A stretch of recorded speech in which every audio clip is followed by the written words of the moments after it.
Hello students, আগের দিন আমি তোমাদের একের ঘনমূল বা কিউব রুট অফ ওয়ানের যে ওমেগা সংক্রান্ত অঙ্কগুলো ছিল সবকটা দেখিয়ে দিয়েছিলাম। আশা করি তোমরা ভালো করে দেখে নিয়েছো। আজকে আমি তোমাদের কমপ্লেক্স নাম্বারের মডুলাস, অ্যামপ্লিটিউড, আর্গুমেন্ট এগুলো নিয়ে একটু আলোচনা করে দিচ্ছি আর কয়েকটা অঙ্ক করে দিচ্ছি, তোমরা একটু দেখে নাও। দেখো, কমপ্লেক্স নাম্বারকে আমরা রিপ্রেজেন্ট করি এভাবে যে Z equal to A plus I B, এইভাবে করতে পারি, বা Z equal to X plus I Y, তাও করতে পারি, বা কেউ হয়তো করলো Z equal to alpha plus I beta, তাও হতে পারে। ঠিক আছে, তাহলে যেখানে দেখো এ আর বি রিয়েল নাম্বার হবে, যেখানে এক্স আর ওয়াই কী হবে, real number, belongs to alpha beta কী হবে, বিলংস টু রিয়েল নাম্বার হবে। ঠিক আছে, এবার Z equal to A plus I বিতে এটাকে কী বলবো, এটাকে বলবো রিয়েল পার্ট অফ জেড। ঠিক আছে, রিয়েল পার্ট অফ জেড। আর বিটাকে কী বলবো, ইমাজিনারি। ঠিক আছে, ইমাজিনারি পার্ট অফ জেড। ঠিক আছে, বিটাকে বলবো ইমাজিনারি পার্ট অফ জেড। তো সেমভাবে এখানে এক্সটাকে বলবো রিয়েল পার্ট অফ জেড আর ওয়াইটাকে বলবো ইমাজিনারি পার্ট অফ জেড। আলফাটাকে বলবো রিয়েল পার্ট অফ জেড, বিটাটাকে বলবো ইমাজিনারি পার্ট অফ জেড। ঠিক আছে, যেখানে alpha comma beta real number, X comma Y real number, A comma B real number. ঠিক আছে, আচ্ছা তাহলে এখানে আমরা এরমভাবেও লিখতে পারি যে রিয়েল জেড, ঠিক আছে, ইকুয়াল টু এ লিখতে পারি। ঠিক আছে, রিয়েল জেড ইকুয়াল টু এ। আবার ইমাজিনারি ধরো এরকমভাবে লিখলাম, আই দিয়ে এম লিখে নিয়ে জেড লিখলাম, সেটা ইকুয়াল টু বি। তাহলে সেমভাবে এরমভাবে লিখতে পারি যে রিয়েল জেড ইকুয়াল টু, এখানে এটার ক্ষেত্রে মানে জেড ইকুয়াল টু যখন এক্স প্লাস আই ওয়াই হবে, সেখানে আমরা বলতে পারি যে real Z equal to X আর imaginary Z equal to Y. ঠিক আছে, আচ্ছা তৃতীয়টার ক্ষেত্রে real Z equal to alpha আর imaginary Z equal to beta আমরা বলতে পারি। সব কটা লিখলাম না, এইভাবে প্রথমটা থেকে তোমরা বুঝে নাও। ধরো এবার কয়েকটা এক্সাম্পল দেখাই। ধরো একটা complex number Z equal two 2 plus 3i আছে। হ্যাঁ, এটা কি ফর্মে আছে না এ প্লাস আই বি ফর্মে আছে, যেখানে এটা কত 2 আর বিটা কত 3। বোঝা গেছে? তাহলে এবার দেখো এই 2টাকে আমি কি বলবো, রিয়েল পার্ট অফ জেড, তাই না? রিয়েল পার্ট অফ জেড কি বলবো, সেটা হচ্ছে 2। আর ইমাজিনারি পার্ট অফ জেড এটাকে আমরা বলবো 3। বোঝা গেছে? আর একটা এক্সাম্পল ধরো দেওয়া আছে জেড ইকুয়াল টু 5i। তাহলে ফার্স্টে আমি এই কমপ্লেক্স নাম্বারটাকে এ প্লাস আই বি ফর্মে সাজিয়ে নিচ্ছি। হ্যাঁ, Z equal to 0 plus I into 5, এইভাবে সাজিয়ে নিলাম। ঠিক আছে, তাহলে এখানে রিয়েল পার্ট অফ জেড কী হবে, এটা হচ্ছে 0, আর ইমাজিনারি পার্ট অফ জেড সেটা কি হবে 5। মানে আই এর সঙ্গে যেটা মাল্টিপ্লাই থাকবে সেটা ইমাজিনারি পার্ট, আর যেটা আই এর সঙ্গে থাকবে না সেটা হবে রিয়েল পার্ট। এখানে যেমন কিছুই ছিল না, তাই জন্য আমি এটাকে বলতে পারি 0, রিয়েল পার্টটা এখানে 0 আছে। ঠিক আছে, আচ্ছা এটাকে বলা হয় পিওরলি ইমাজিনারি নাম্বার। যেখানে রিয়েল পার্ট 0 হয় তাকে কি বলে, পিওরলি ইমাজিনারি নাম্বার। আচ্ছা আবার ধরো জেড ইকুয়াল টু, কেউ বললো 2, শুধু 2 দিল, তো 2টা যেমন রিয়েল নাম্বার সেমনি কিন্তু কমপ্লেক্স নাম্বার হিসেবেও লেখা যায়। যেমন ধরো কেউ জেড ইকুয়াল টু 2টাকে এরমভাবে লিখছে যে Z equal two 2 plus I into 0, এইভাবে লিখলো। তাহলে এটা কি হয়ে গেল, একটা কমপ্লেক্স নাম্বার হয়ে গেল। এই রিয়েল নাম্বারটাকে আমি কমপ্লেক্স নাম্বারের ফর্মে লিখলাম। তাহলে এখন এটা এ আর এটা বি। ঠিক আছে, তাহলে real part of Z, real part of Z কী হবে, এখানে 2 হবে, আর ইমাজিনারি পার্ট অফ জেড কী হবে, এখানে 0 হবে। বোঝা গেছে? তাহলে আশা করি ব্যাপারগুলো বোঝা যাচ্ছে। যে কিভাবে কোনটা রিয়েল পার্ট আর কোনটা ইমাজিনারি পার্ট, একটু দেখে নাও। এবার দেখো, কমপ্লেক্স নাম্বার হচ্ছে এমন একটা নাম্বার যে নাম্বারের সেটে সবচেয়ে বেশি এলিমেন্ট থাকে। হ্যাঁ, কমপ্লেক্স নাম্বারের সেটে সবচেয়ে বেশি এলিমেন্ট দেখা যায়। আমি একটা জিনিস দেখাচ্ছি, একটু ভালো করে দেখে নাও। ফার্স্টে দেখো ন্যাচারাল নাম্বার। ন্যাচারাল নাম্বার কার সাবসেট? ইন্টিজার প্লাসের। ইন্টিজার প্লাস কার সাবসেট? Whole number. আচ্ছা, হোল নাম্বার কার সাবসেট? ইন্টিজার বা জেড। ঠিক আছে, ইন্টিজার আই দিয়েও লেখে আবার জেড দিয়েও লেখে, তোমরা এটা আগে অনেক করেছো। আচ্ছা, ইন্টিজার কার সাবসেট? না কিউ। কিউ মানে কি? কিউ মানে হচ্ছে রেশনাল নাম্বার বা মূলদ সংখ্যা। আচ্ছা, রেশনাল নাম্বার কার subset? Real number. Real number কার সাবসেট? কমপ্লেক্স নাম্বারের। অর্থাৎ কমপ্লেক্স নাম্বার হচ্ছে সবচেয়ে বড়, মানে সবচেয়ে বেশি এলিমেন্ট কমপ্লেক্স নাম্বারে আছে। ঠিক আছে, রিয়েল নাম্বারের থেকেও বেশি এলিমেন্ট আছে। কারণটা কি? কারণ কমপ্লেক্স নাম্বারে যেমন শুধু কমপ্লেক্স নাম্বারগুলো থাকবে, যেমন ধরো কমপ্লেক্স নাম্বার আই একটা কমপ্লেক্স নাম্বার, 2i একটা কমপ্লেক্স নাম্বার, i/3 একটা কমপ্লেক্স নাম্বার, এরকম বিভিন্ন -5i একটা কমপ্লেক্স নাম্বার। এইগুলো তো যেমন কমপ্লেক্স নাম্বারের সেটে আছে। এছাড়া সব রিয়েল নাম্বারগুলোকেও কমপ্লেক্স নাম্বারের মতো লেখা যায়। যেমন এখানেই আমি দেখিয়েছিলাম, দেখো z=2, এটা রিয়েল নাম্বার কিন্তু আমি কমপ্লেক্স নাম্বারের মতো লিখে নিয়েছিলাম। অর্থাৎ সব রিয়েল নাম্বারগুলোকে কমপ্লেক্স নাম্বারের ফর্মে আমি সাজাতে পারি, সেই জন্য কমপ্লেক্স নাম্বারের সেটে সবচেয়ে বেশি এলিমেন্ট চলে এলো। ঠিক আছে, তাহলে এটা একটুখানি খেয়াল রাখবে। এবারে ও পাতায় দেখাচ্ছি।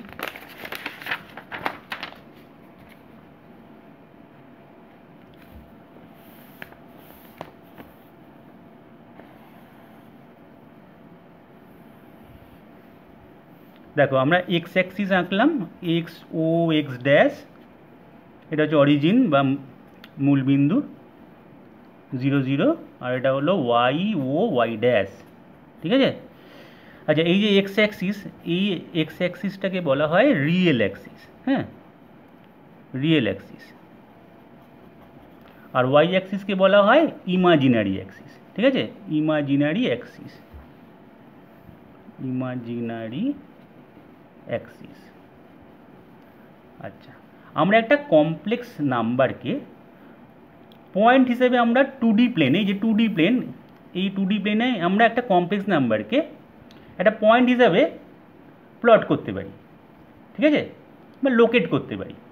ঠিক আছে, ধরো যে কোনো একটা পয়েন্ট পি, এখানে একটা পয়েন্ট আছে পি, সেই পয়েন্টটা ধরলাম জেড একটা কমপ্লেক্স নাম্বারকে রিপ্রেজেন্ট করছে, সেটা ধরে নিলাম আলফা কমা বিটা। এই কমপ্লেক্স নাম্বারটাকে রিপ্রেজেন্ট করছে জেড, যেটা একটা পয়েন্ট, সেটা হচ্ছে আলফা কমা বিটা। ঠিক আছে, তাহলে আলফা কমা বিটা দিয়ে আমি একটা কমপ্লেক্স নাম্বারকে রিপ্রেজেন্ট করছি, এই পয়েন্ট সেটা হচ্ছে পি। ঠিক আছে, 2D প্লেনে আমি এটাকে লোকেট করেছি এখানে পি পয়েন্টটা।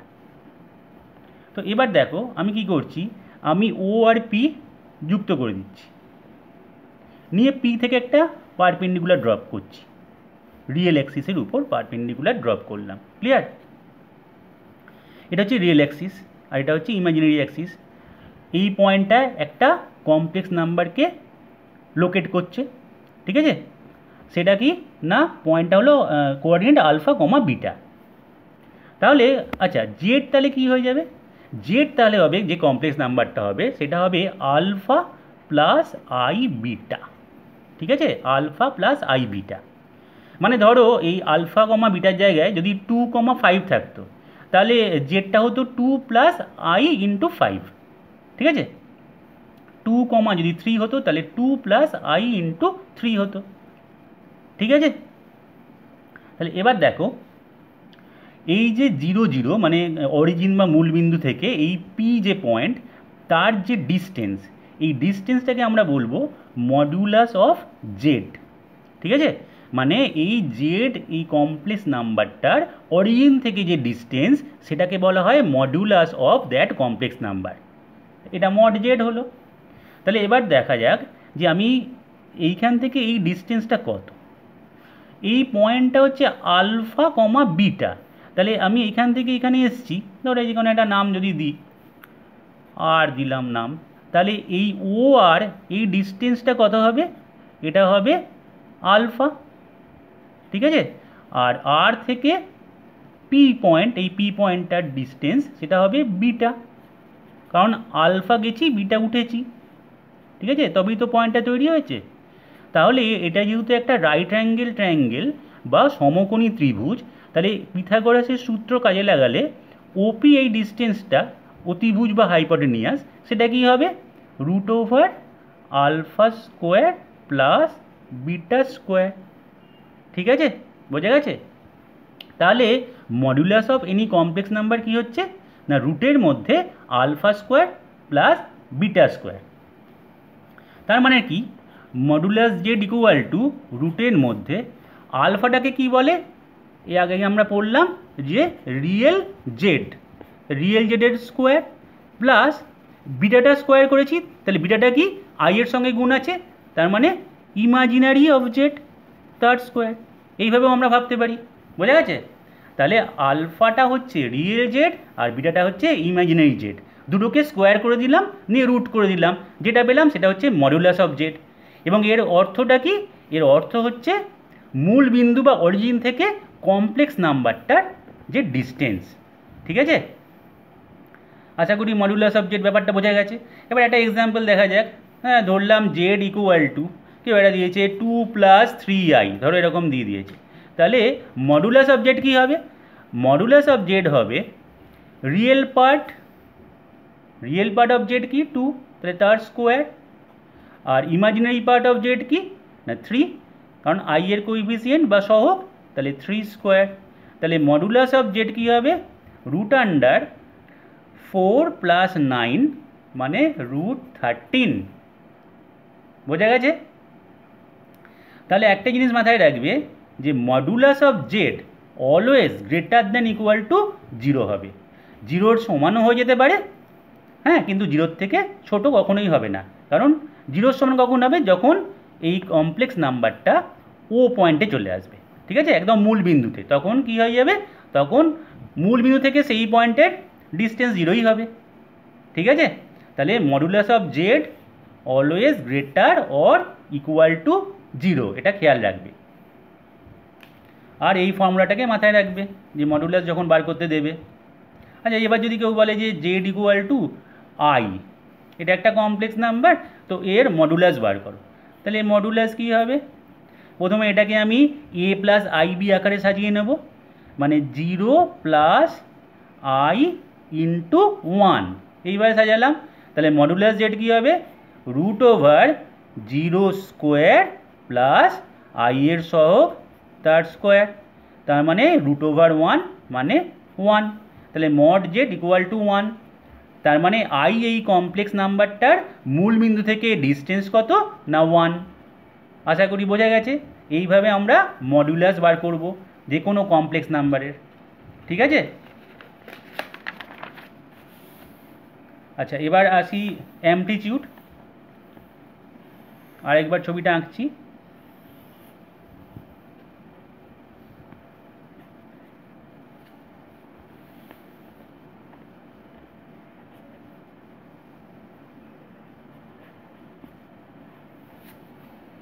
এটা মূলবিন্দু, ও আর পি যুক্ত করে দিলাম, এটা হচ্ছে রিয়েল অ্যাক্সিস, এটা ইমাজিনারি অ্যাক্সিস, ঠিক আছে। এটা হচ্ছে রিয়েল অ্যাক্সিস মানে এক্স অ্যাক্সিস, রিয়েল অ্যাক্সিস, আর এটা হলো ইমাজিনারি অ্যাক্সিস, ইমাজিনারি অ্যাক্সিস, ঠিক আছে। এটা ওয়াই ও ওয়াই ড্যাশ, আর এটা এক্স ও এক্স ড্যাশ, বোঝা গেছে। আবার সেই পয়েন্টটাই আমি লোকেট করেছি এখানে পি, যেটা Z equal to alpha plus I beta এই কমপ্লেক্স নাম্বারকে রিপ্রেজেন্ট করছে, ঠিক আছে। আর পয়েন্টটা কোঅর্ডিনেট কত না আলফা কমা বিটা। এখান থেকে আমি পারপেন্ডিকুলার ড্রপ করেছি আগের মতোই, এটা ধরলাম আর, তাহলে এখান থেকে এই ডিস্টেন্সটা হচ্ছে আলফা আর এই ডিস্টেন্সটা হচ্ছে বিটা। ঠিক আছে, এবার আর্গুমেন্টটা কি? আর্গুমেন্টটা হচ্ছে যে ধরো ও আর পি তো যুক্ত করলাম, এবার তাহলে দেখো ও আর পি যুক্ত করলে একটা ভেক্টর তৈরি হলো। ও আর পি যখন যুক্ত করা হচ্ছে না, তখন ওপি ভেক্টর তৈরি হয়ে গেল। ভেক্টর আমরা করব, ফিজিক্সে তোমরা হয়তো করেওছো, যে দুটো বিন্দু যুক্ত করলে, হ্যাঁ, ও থেকে পি এর দিকে ডিরেকশন আছে, এরকম একটা ভেক্টরকে পেলাম। এটুকু জাস্ট জেনে রাখো যে ওপি একটা ভেক্টর। এবার এই ভেক্টরটা, এই যে ওপি ভেক্টরটা positive direction of X axis, মানে এইটা পজিটিভ ডিরেকশান অফ এক্স অ্যাক্সিসের সঙ্গে যে অ্যাঙ্গেলটা করছে, ঠিক আছে, এই যে ওপি ভেক্টর এটা পজিটিভ ডিরেকশান অফ এক্স অ্যাক্সিসের সঙ্গে যে অ্যাঙ্গেলটা করবে, সেই অ্যাঙ্গেলটাকে আমরা বলবো অ্যামপ্লিটিউড। ঠিক আছে, বোঝা গেছে? This is called amplitude. তার মানে কি, এইখানে ধরো এই যে পি পয়েন্টটা আর ও পয়েন্টটা যুক্ত করলে যে ওপি ভেক্টরটা হচ্ছে, তাহলে সেই ওপি ভেক্টরটা এক্স অ্যাক্সিসের পজিটিভ ডিরেকশনের সঙ্গে ধরলাম এখানে আমি থিটা অ্যাঙ্গেল করলো ধরো, তাহলে অ্যামপ্লিটিউড অফ জেড কি হয়ে যাবে? থিটা। ঠিক আছে, আবার ধরো এই পি পয়েন্টটা মুভ করছে, হ্যাঁ, পি পয়েন্টটা যদি এইখানে ফার্স্ট কোয়াড্রেন্টে না হয়ে এই দিকে থাকে, ঠিক আছে, এইখানে যদি পি পয়েন্টটা থাকে, তখন অ্যামপ্লিটিউডটা কী হবে? তখন আমরা কি করব, ও আর পি যুক্ত করলাম, বোঝা গেছে? তাহলে এখন ওপি এই ভেক্টরটা এরকম হয়ে গেল, দেখো এই ভেক্টরটা, তাহলে positive direction of X Axis এইটা, এই স্কেচ পেনটা, এবার এই ভেক্টরটা ওপি ভেক্টরটা মানে কালো স্কেচ পেনটা পজিটিভ ডিরেকশান অফ এক্স অ্যাক্সিসের সঙ্গে যে অ্যাঙ্গেলটা করছে অ্যান্টি ক্লকওয়াইজ, হ্যাঁ, অ্যান্টি ক্লকওয়াইজটা খেয়াল রাখতে হবে, এটাও যেমন অ্যান্টি ক্লক। হ্যাঁ, আমরা যখন ফার্স্ট কোয়াড্রেন্টে বা সেকেন্ড কোয়াড্রেন্টে কোনো কমপ্লেক্স নাম্বারকে প্লট করব, হ্যাঁ, তখন কিন্তু আমরা অ্যান্টি ক্লকওয়াইজ আমরা অ্যাঙ্গেলটাকে মাপবো। ঠিক আছে, তাহলে এক্স অ্যাক্সিসের পজিটিভ ডিরেকশানের সঙ্গে অ্যান্টি ক্লকওয়াইজ ঘুরে যে অ্যাঙ্গেলটা তৈরি করছে, সেই অ্যাঙ্গেলটাকেই বলবো আমরা amplitude of that complex number. তাহলে এখানে ওপি এই যে positive direction of X Axis তার সঙ্গে যে অ্যাঙ্গেলটা করছে সেটা হচ্ছে এই অ্যাঙ্গেলটা। ঠিক আছে, তাহলে এখন এই অ্যাঙ্গেলটা হয়ে যাবে এই কমপ্লেক্স নাম্বারটার অ্যামপ্লিটিউড। ঠিক আছে, এবার যদি এই পি পয়েন্টটা মুভ করে থার্ড কোয়াড্রেন্ট, এটা ফার্স্ট, এটা সেকেন্ড, এটা থার্ড কোয়াড্রেন্টে চলে আসে, তখন আমি কি করব, মূল বিন্দুর সঙ্গে মানে অরিজিনের সঙ্গে ফার্স্টে যুক্ত করলাম, তাহলে এখন ওপি ভেক্টর এটা হয়ে গেল, এদিকে ওপি ভেক্টর হলো। এখন কিন্তু আমি এবার পজিটিভ ডিরেকশান অফ এক্স অ্যাক্সিসের সঙ্গে ক্লকওয়াইজ ডিরেকশানে ঘোরাবো। হ্যাঁ, ক্লকওয়াইজ ডিরেকশানে ঘুরিয়ে যে অ্যাঙ্গেলটা পাচ্ছি, এই যে অ্যাঙ্গেলটা, ঠিক আছে, তাহলে বোঝা গেছে এইটা হলো positive direction of X Axis, এর সঙ্গে এই যে ভেক্টরটা এটা যে অ্যাঙ্গেল করলো সেটাকে আমরা মেজার করব কোন দিকে না, ক্লকওয়াইজ ডিরেকশানে। তাহলে এখন এই যে অ্যাঙ্গেলটা হলো, এই অ্যাঙ্গেলটা হবে এই পি পয়েন্টটাকে রিপ্রেজেন্ট করছে যে কমপ্লেক্স নাম্বারটা তার অ্যামপ্লিটিউড, মনে থাকবে। আবার ধরো পি পয়েন্টটা এখানে এই দিকে চলে এলো, হ্যাঁ, এইখানে থাকতেই পারে ফোর্থ কোয়াড্রেন্টে, তখন আমরা কি করলাম, আমরা সেম করলাম যে ও আর পি যুক্ত করলাম, ঠিক আছে, সঙ্গে সঙ্গে ওপি ভেক্টর একটা তৈরি হলো, হ্যাঁ, ও থেকে পি এর দিকে ডিরেকশানে একটা ভেক্টর তৈরি হলো ওপি ভেক্টর। এবার এই ওপি ভেক্টরটা যেহেতু ফোর্থ কোয়াড্রেন্টে আছে, ঠিক আছে, সেই হেতু আমরা কি করব, positive direction of X Axis এটা তার সঙ্গে ক্লকওয়াইজ, হ্যাঁ, এটা কিন্তু অ্যান্টি ক্লক হবে না, ক্লকওয়াইজ ঘুরে যে অ্যাঙ্গেলটা তৈরি করছে অর্থাৎ এই অ্যাঙ্গেলটা, হ্যাঁ, এই অ্যাঙ্গেলটাকে আমরা বলবো এই পি পয়েন্ট রিপ্রেজেন্ট করছে যে কমপ্লেক্স নাম্বারটা তার অ্যামপ্লিটিউড। ঠিক আছে, বা এটাকে বলা হয় আর্গুমেন্ট। ঠিক আছে, আচ্ছা, এটাই যদি ক্যাপিটাল এ আর জি লেখা থাকে তখন কিন্তু ব্যাপারটা একটু অন্যরকম হবে, সেটা বলছি। যদি এ এম পি এরম লেখা থাকে অ্যামপ্লিটিউড, আর এ আর জি এই দুটো সেম হবে, কিন্তু ক্যাপিটাল এ আর জি যদি লেখা থাকে তাহলে কিন্তু ব্যাপারটা অন্য হবে, সেটা কি হবে সেটা বলছি। ফার্স্টে দেখো যে অ্যামপ্লিটিউড, অ্যামপ্লিটিউড অফ জেড, হ্যাঁ মাথায় রাখবে এটা, অ্যামপ্লিটিউড অফ জেড বিলংস করবে মাইনাস পাই থেকে পাইয়ের মধ্যে, মানে মাইনাস পাইয়ে ওপেন আর পাইয়ে হবে ক্লোজ, ঠিক আছে, মাইনাস পাইয়ে হবে ওপেন আর পাইয়ে হবে ক্লোজ। দেখো এইদিকে যখন আমার থার্ড কোয়াড্রেন্ট আর ফোর্থ কোয়াড্রেন্টে পড়বে কোনো কমপ্লেক্স নাম্বার, তখন কি হবে, তখন এখান থেকে এই অবধি, ঠিক আছে, মাইনাস পাই অবধি যাচ্ছে এটা, ফ্রম 0 টু মাইনাস পাই। আর যখন ফার্স্ট কোয়াড্রেন্ট অ্যান্ড সেকেন্ড কোয়াড্রেন্টে পড়বে তখন ফ্রম 0 টু পাই। এখানে পাইতে ক্লোজ করে দেওয়া হয়েছে আর মাইনাস পাইতে ওপেন করে দেওয়া হয়েছে, নইলে দুটোই সেম হয়ে যেত, ঠিক আছে। তাহলে এই লাইনে যদি পড়ে, ধরো এই লাইনটা, এটা হচ্ছে negative direction of X Axis, এই লাইনে যদি পড়ে যায় তাহলে আমরা সেটাকে কিন্তু পাইতে ক্লোজ করব, হ্যাঁ এটা মাথায় রাখবো। তাহলে এবার ব্যাপারটা বোঝা গেছে যে অ্যামপ্লিটিউড জেড কী হতে পারে এবং তার ভ্যালুটা কত থেকে কতর মধ্যে থাকবে। যে অ্যামপ্লিটিউড জেডের ভ্যালুটা মাইনাস পাই থেকে পাইয়ের মধ্যে থাকবে, এবং ফার্স্ট কোয়াড্রেন্ট সেকেন্ড কোয়াড্রেন্টে হলে আমরা সবসময় মাপবো অ্যান্টি ক্লকওয়াইজ ডিরেকশানে, আর থার্ড আর ফোর্থে থাকলে আমরা এক্স অ্যাক্সিসের পজিটিভ ডিরেকশানের সঙ্গে ক্লকওয়াইজে আমরা মাপবো, ঠিক আছে। আচ্ছা, এবার আমি যেটা বলছিলাম অ্যামপ্লিটিউড আর আর্গুমেন্টের মধ্যে ডিফারেন্সটা, এবার কেউ যদি বলে আর্গুমেন্ট অফ জেড বার করো, তাহলে আর্গুমেন্ট অফ জেড যদি বার করতে হয় সেটা বিলং করবে 2n পাই, একটা অ্যাড করে নেব, প্লাস অ্যামপ্লিটিউড অফ জেড, ঠিক আছে। আর্গুমেন্ট জেড বার করতে গেলে 2n পাই প্লাস অ্যামপ্লিটিউড জেড করে দেবো, যেখানে n বিলংস টু ইন্টিজার, মানে n 0, +-1, +-2, +-3 এরকম ভ্যালুগুলো, ঠিক আছে।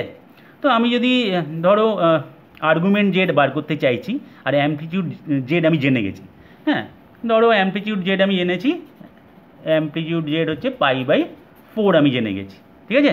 তাহলে আর্গুমেন্ট মানে capital ARG argument Z bar করতে দিয়েছে, তাহলে কোনো ব্যাপারই নয়, আমি শুধু π/4 এর সঙ্গে 2n পাই অ্যাড করে দেবো, তাই তো 2n পাই অ্যাড হয়ে যাবে, তাহলে এটা ইকুয়াল টু হবে 2n পাই প্লাস π/4, ঠিক আছে। এবার n এর ভ্যালুগুলো বসাতে থাকবো, n এর ভ্যালু আমি 0 বসালাম যখন π/4 পাবো, যখন আমি 1 পাবো মানে 1 বসাবো আর কি n এর জায়গায়, তখন আমি কী হবে, এখানে আর্গুমেন্ট জেড এর মান পাবো 2π + π/4, ঠিক আছে। আবার যদি আমি 2 বসাই 4π + π/4, যদি -1 বসাই তাহলে -2π + π/4, বোঝা গেছে। অর্থাৎ ঘুরতে ঘুরতে আবার সেখানেই এসে আমি সেই পয়েন্টেই আসবো, ঠিক আছে, সেই জায়গাতে ফিরে আসবো। মানে ধরো আমি এখানে রয়েছি, হ্যাঁ এখানে দেখো ছবিটা, আমি ধরো এখানে রয়েছি, হ্যাঁ অ্যামপ্লিটিউড ধরো π/4, তাহলে সেটা আবার যদি আমি এক পাক ঘুরে আসি, পুরো একটা পাক ঘুরে আবার যদি এখানে আসি, তাহলে সেটা কি হয়ে যাচ্ছে, আবার সেই একই জায়গায় আমি আসছি, ঠিক আছে। তাহলে 2π + π/4 হয়ে গেল, ক্লিয়ার হয়েছে। আবার আমি যদি 4π + π/4 করি, আবার যদি ঘুরি, হ্যাঁ যতবার পাক খাবো ততবার এরকম বাড়বে, সেটা 6π + π/4, 8π + π/4, এগুলো সব আর্গুমেন্ট অফ জেড। কিন্তু অ্যামপ্লিটিউড জেড বা ছোটো হাতের ARG যদি দেওয়া থাকে তাহলে কিন্তু সেটা -π থেকে পাইয়ের মধ্যেই থাকবে, এইটা একটু খেয়াল রাখতে হবে, ঠিক আছে। অ্যামপ্লিটিউড জেড বিলং করে -π ওপেন থেকে পাইয়ে ক্লোজ। আশা করি এটা এই ব্যাপারটা তোমাদের ক্লিয়ার হয়ে যাবে। কিছু অঙ্ক কয়েকটা দেখালি।